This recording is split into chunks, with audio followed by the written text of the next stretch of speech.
तो hello everyone, कैसे हो? स्वागत है मेरे चैनल पर। मैं सुमन और आज हम एक नए टॉपिक पर शुरुआत करते हैं, माइक्रोब्स इन ह्यूमन वेलफेयर, जिसमें हम बात करेंगे माइक्रोब्स के बारे में। तो माइक्रोब्स क्या होता है? माइक्रोब्स मेन सूक्ष्म जीव, एक छोटा जीव जिसे हम खुले आंखों से नहीं देख सकते हैं।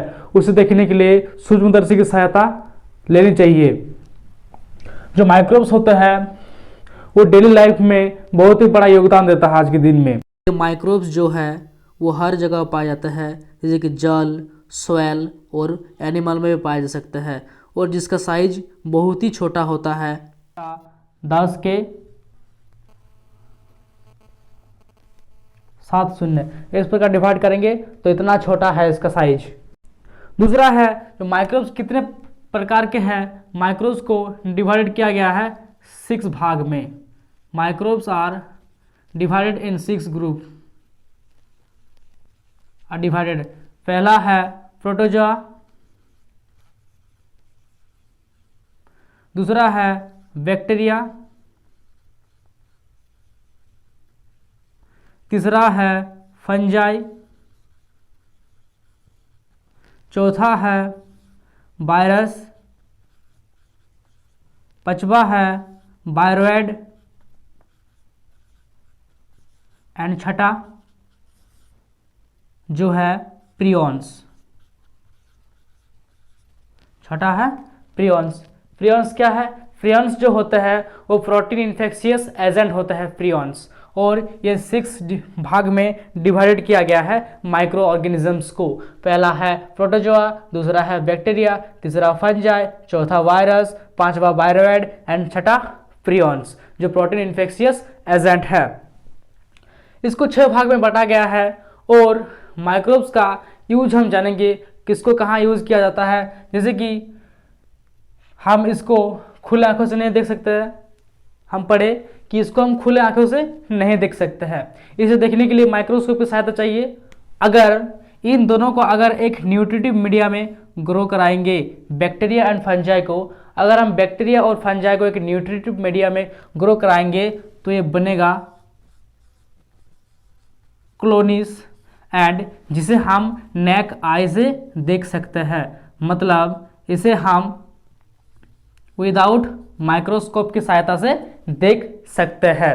ठीक है, तो हम जानेंगे इसका यूज कहाँ कहाँ इसका यूज होता है माइक्रो ऑर्गेनिजम्स का। जैसे कि हमारे घरेलू उपयोग में, इन इंडस्ट्रियल क्षेत्र में, एंटीबायोटिक्स, किसी भी प्रतिजीवी को एंटीबायोटिक्स बनाने में, एवं fertilizer, chemical product in industrial scale उस क्षेत्र में। तो चलिए शुरू करते हैं। माइक्रोब्स को कितने भाग में डिवाइडेड किया गया उसके बारे में हम जाने। जैसे कि bacteria, fungi, protozoa, virus, viroid and prions जो प्रोटीन इन्फेक्शियस एजेंट होते हैं, उसके बारे में हम पढ़े। अब पढ़ेंगे उसके कार्य, कहाँ का उसका वर्क होता है। पहला, in house hold product. House hold product में जो माइक्रोब्स का यूज होता है, इन हाउस होल्ड प्रोडक्ट, घर के खाद्य पदार्थ को बनाने में जो माइक्रोब्स का यूज होता है उसके बारे में हम जानेंगे। पहला हुआ जो हम कार्ड देखे, मीन्स दही। दही को बनाने में लैक्टिक एसिड बैक्टीरिया नामक एक बैक्टीरिया, एक माइक्रोब्स का यूज होता है।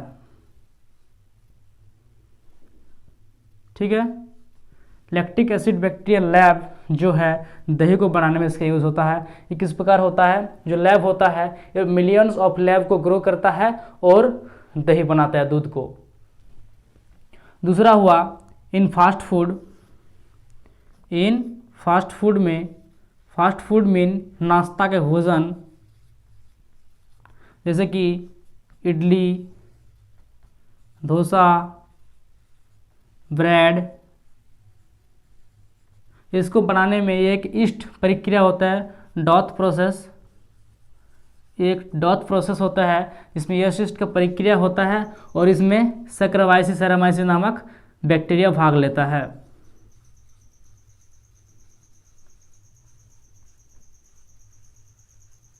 सैकरामाइसिस सेरामाइसिस।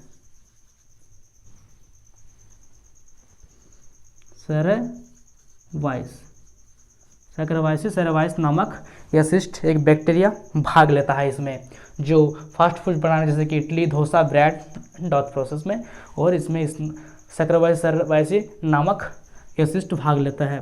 तीसरा हुआ चीज़ बनाने में। चीज़ मीन जो पनीर होता है, चीज़ मीन जो पनीर, जैसा कि इसमें स्विस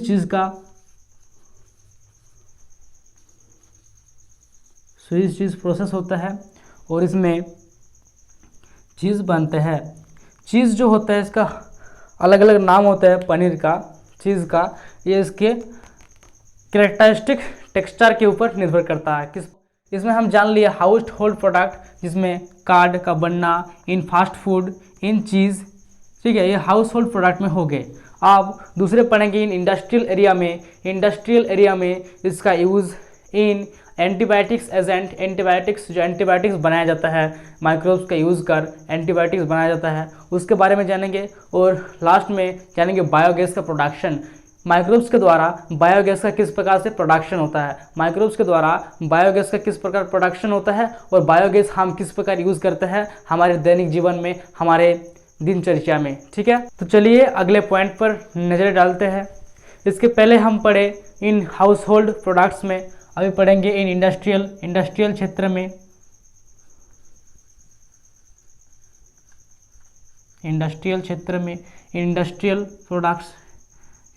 में जो प्रोडक्ट बनाया जाता है माइक्रोब्स का यूज़ करके, जैसा कि इन इंडस्ट्रियल एरिया में बड़ी मात्रा में माइक्रोब्स का यूज़ कर हर एक प्रकार के थिंग्स बनाया जा रहा है, जैसा कि अल्कोहल्स। इन एंटीबायोटिक्स के एरिया में एंटीबायोटिक्स बनाया जा रहा है, उपयोग लार्ज वेसल में किया जा रहा है। फार्मेंटेशन इन इंडस्ट्रियल एरिया, बीवरेज बनाने में, एंटीबायोटिक्स के प्रोडक्शन के लिए इसका उपयोग बड़ी मात्रा में किया जा रहा है। एंटीबायोटिक्स में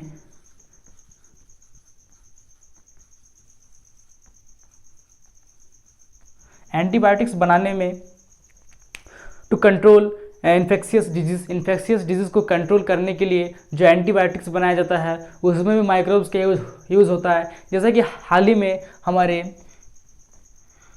कोविड-19 का जो वैक्सीन आया, उसमें भी माइक्रोब्स का यूज़ किया गया। मतलब जितने प्रकार के, चाहे एंटीबायोटिक्स के क्षेत्र में हो, चाहे इंडस्ट्रियल एरिया में हो, चाहे हाउस होल्ड एरिया में हो, किसी भी कार्य में माइक्रोब्स का एक बड़ा योगदान है ना, माइक्रोब्स का एक बड़ा योगदान है। दूसरा हुआ बायोगैस का प्रोडक्शन के लिए। बायोगैस के प्रोडक्शन में, बायोगैस का जो प्रोडक्शन होता है मीथेन गैस जो मिथानोजन से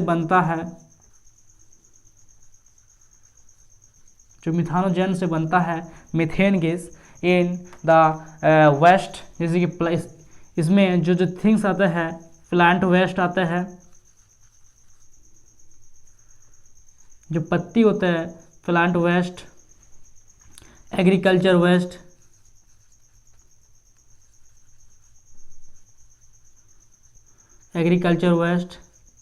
होता है, जो वर्ज्य पदार्थ होता है उससे बायोगैस बनते हैं, और इसमें भी माइक्रोब्स का योगदान है बायोगैस के प्रोडक्शन के लिए। मिथानोजन जो बायोगैस में जो पाया जाता है, एक नामक तत्व जो पाया जाता है मिथानोजन, उससे बायोगैस का प्रोडक्शन होता है मीथेन, है ना। और इसको हम एनर्जी के रूप में यूज़ करते हैं, इन सोर्स ऑफ एनर्जी के रूप में यूज़ करते हैं। आज के दिन में जो बायो का जो पदार्थ है, जैसे कि खाद है, इन पेस्टिसाइड के रूप में यूज़ होता है। हमारे फसल को अच्छे से बनाने के लिए हमारे खेत में यूज़ किया जा रहा है बायो फर्टिलाइज़र का प्रोडक्ट्स, जो कि बायो से बनता है, जो जैविक पदार्थ है, बायो खाद है, बायो से बनता है, जैव से बनता है। तो ये जो बायो फर्टिलाइज़र है, ये केमिकल फर्टिलाइज़र से बेहतर होता है। क्यों बेहतर होता है? जो केमिकल फर्टिलाइज़र है उसमें टॉक्सिक पदार्थ के आने की संभावना रहता है, और जो बायो का फर्टिलाइज़र है इसमें इस प्रकार की कोई संभावनाएं नहीं दिखाई देती है। जो इसीलिए केमिकल प्रोडक्ट से जो हमारा बायो का प्रोडक्ट्स है, जो हमारे बायो के फर्टिलाइज़र है, वो उससे बेहतर होता है ना। ठीक है, बायोगैस के प्रोडक्शन में माइक्रोब्स का योगदान, इन एंटीबायोटिक्स बनाने में, इंडस्ट्रियल एरिया में, और स्वेज ट्रीटमेंट मतलब जो वेस्ट वाटर होता है, जो नाल में बह जाता है, नदी में बह जाता है, उसके ट्रीटमेंट के लिए, इन स्वेज ट्रीटमेंट के लिए रिसाइकलिंग ऑफ वेस्ट वाटर, इसमें वेस्ट वाटर का रिसाइकलिंग होता है और उसको फिर से उपयोग में लाया जाता है। इसमें माइक्रोब्स का योगदान है स्वेज ट्रीटमेंट में, मतलब जो खराब दूषित पानी होता है, जो वेस्ट वाटर होता है, उसको फिर से रिसाइकलिंग किया जाता है वेस्ट ट्रीटमेंट के द्वारा और इसको फिर से उपयोग में लाया जाता है। हाँ, तो आज हम इतना पढ़े माइक्रोब्स क्या होता है, माइक्रोब्स को कितने भाग में डिवाइडेड किया गया है और इसके कहाँ का योगदान है, किस किस क्षेत्र में इसका उपयोग किया जाता है। तो आज की वीडियो में इतना तक। इस टॉपिक माइक्रोब्स का इंपॉर्टेंट क्वेश्चन रहा, what is LAB lactic acid bacteria and why card is better from milk से कार्ड बेटर किस प्रकार है। तो जो लैब बैक्टीरिया होता है वो लैक्टिक एसिड बैक्टीरिया होते हैं जो कि कार्ड को बनाने में मदद करते हैं, और जो मिल्क होता है उसमें लैक्टोज नामक पदार्थ पाया जाता है जो कि सम पर्सन के लिए एलर्जिक होता है, सभी पर्सन के लिए वो ठीक नहीं होता है। और जो कार्ड होता है उसमें विटामिन B12 का इन्हांसमेंट होता है, विटामिन B12 का इंक्रीजमेंट होता है, और इसमें मिनरल्स एंड विटामिन्स का लार्जमेंट होता है विटामिन्स एंड मिनरल का, जो कि सबके लिए फायदेमंद साबित होता है। इसीलिए कार्ड मिल्क से बेटर है। ठीक है, ये वाला लास्ट इंपॉर्टेंट क्वेश्चन। अगला इंपॉर्टेंट क्वेश्चन डिस्क्रिप्शन के लिंक पर दिया गया है, जो कि PDF फाइल में दिया गया है, लिंक इन डिस्क्रिप्शन में दिया गया है। बाकी इंपॉर्टेंट क्वेश्चन जिसमें व्हाट इज बायोगैस और कुछ ऑब्जेक्टिव क्वेश्चन भी है, तो जाइए और लिंक डाउनलोड कीजिए PDF में। ठीक है, अगर उम्मीद है आपको ये वीडियो पसंद आई होगी, अगर पसंद आई होगी तो कृपया लाइक कीजिए, ट्यूटोरियल हमारे चैनल को, ट्यूटोरियल सुमन को सब्सक्राइब कीजिए, इसलिए सब्सक्राइब कीजिए हमारे चैनल को और जाइए PDF में डाउनलोड कीजिए जो इंपॉर्टेंट क्वेश्चन है इस टॉपिक से रिलेटेड। तो धन्यवाद। Subscribe tutorial Suman and